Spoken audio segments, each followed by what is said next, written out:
So full tort, the one question I get often when I sit down with a client, and one of my first questions is, are you limited tort and full tort?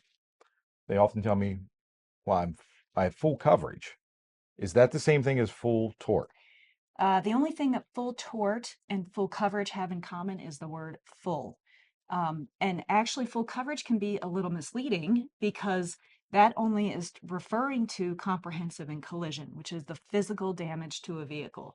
Full tort and limited tort are your options when it comes to lawsuits.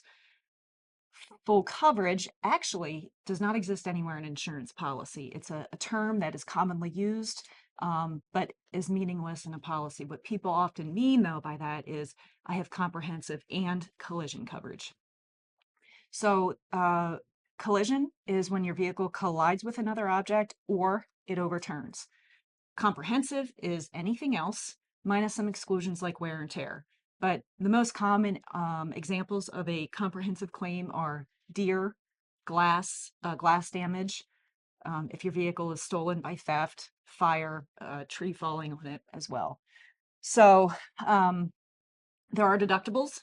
So you have to pay a little bit out of pocket before the insurance company kicks in to pay the rest.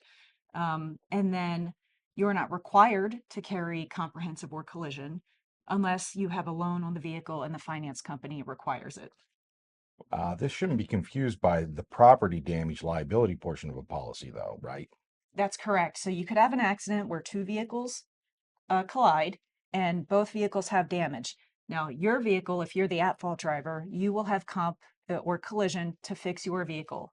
What about the other vehicle, though? Well, the other vehicle, if you're the at-fault driver, then it goes to your property damage portion of your liability policy. If you remember, it's only $5,000. State minimum. Yep. Yeah. So that adds up again pretty quickly. And that's assuming you only hit one vehicle. You could hit multiple vehicles. So I don't know the average cost of a vehicle today. I know it's going up, and even 50,000 isn't going to cover a whole lot. And remember that $5,000 state minimum coverage, that's an aggregate amount. So if you're involved in an accident where you hit multiple cars, the most they're going to pay if you've selected or purchased state minimum is $5,000. Yeah.